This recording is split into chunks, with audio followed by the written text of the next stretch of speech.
Greetings, poem coaxers. Hello, I am Amy Ludwig VanDerwater. This is visit 4 of Coaxing poems called Abracadabra, and we are meeting here in my little writing shed named Gratitude. If you can see my breath, I can see my breath. It's because it's very chilly here right now. Now, today's visit is called Abracadabra because it is about something a little bit magical that happens in poems sometimes. And it's a magic that you, the writer, create. So, a metaphor. Today is all about metaphor. And I want to read to you the way Taylor Mali talks about metaphor in his Metaphor Dice. It's really a helpful definition to me. He writes, "What is a metaphor? A metaphor is a kind of equation between two nouns with perhaps an adjective or two used as variables. It's a way of saying, at least temporarily, let this big thing equal this other small thing."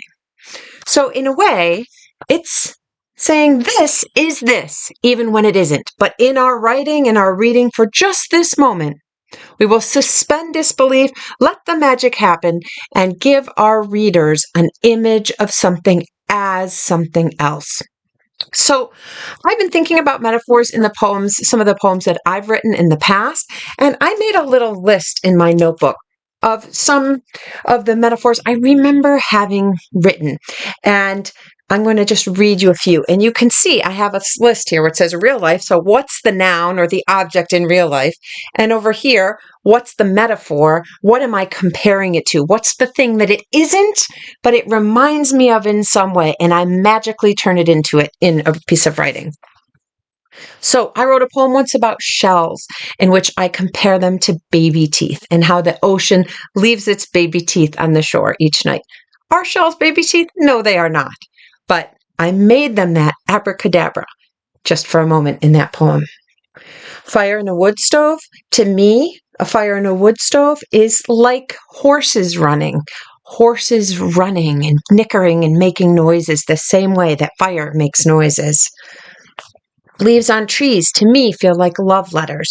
So I have here the real thing, leaves on trees. They're like love letters, or they are love letters. We won't talk about simile much, but simile, the only real difference here is when we say the fire in the wood stove is like horses running, whereas the metaphor, I would say the fire in the wood stove is horses, bright horses running. A laugh, to me, is a wind chime. I was mentioning my cats earlier. I was thinking about them in our other session, and I'm thinking now about how cats are like soft throw pillows. When I look at my couch at home, I see my kitties lying there and they just look like pillows. Snowflakes outside, we have a lot of those here in Western New York, and snowflakes, to me, they're fingerprints. They're cold fingerprints falling from the sky. Why? Because they're all different from each other, just as our fingerprints are. And when we make a metaphor, what we do is we take one thing and we find a way that it's like something different. And we tie those two things together invisibly in our poem.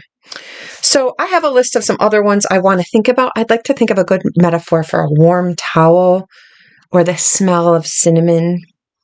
I wrote down that sadness, it's kind of like a kite that can't get off the ground. Is it really a kite? No, it's not.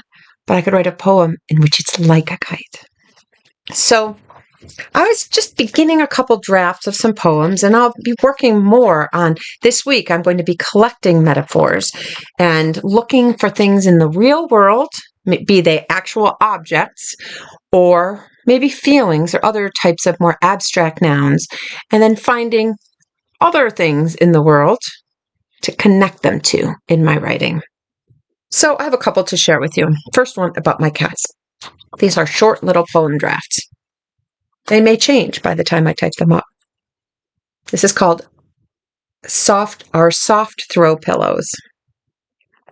Move to different chairs, take different shapes, sometimes go missing. Meow.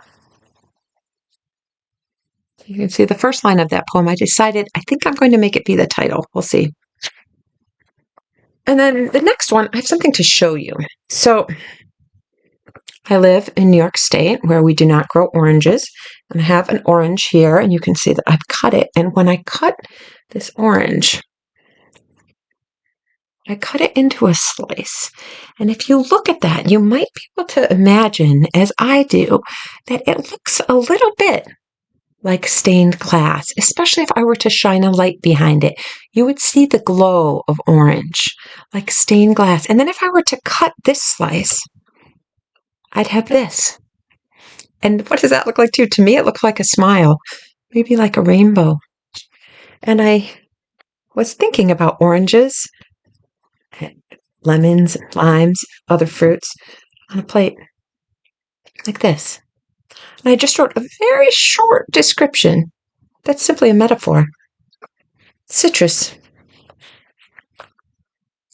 Stained glass windows of yellow, green, and orange smile up at us from a white plate. And for a moment, winter becomes summer. And you know what? Sorry, I squirted you. When I eat this on such a snowy day in Western New York, winter is summer for a moment. So this week, and forever in your life, because it does make life interesting, I should tell you this story. I had a friend named Dale. He's a teacher and a farmer, and I haven't seen him in a long time. But I remember him saying to me once, "Oh, all this trying to see things in different ways. I just don't think like that."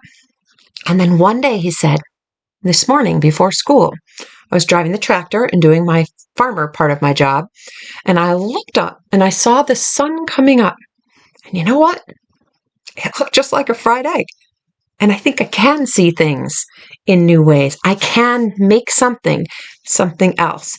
And in that moment, what Dale did is he did a little bit of abracadabra, and he turned the sun for a short time in the reader's mind, in the listener's mind, in my heart, into a fried egg in the sky.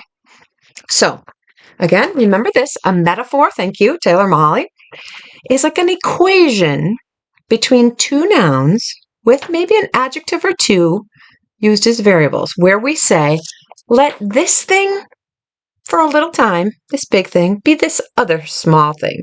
So we take two things that are different from each other, and we somehow make them one in our writing and in the reader's mind.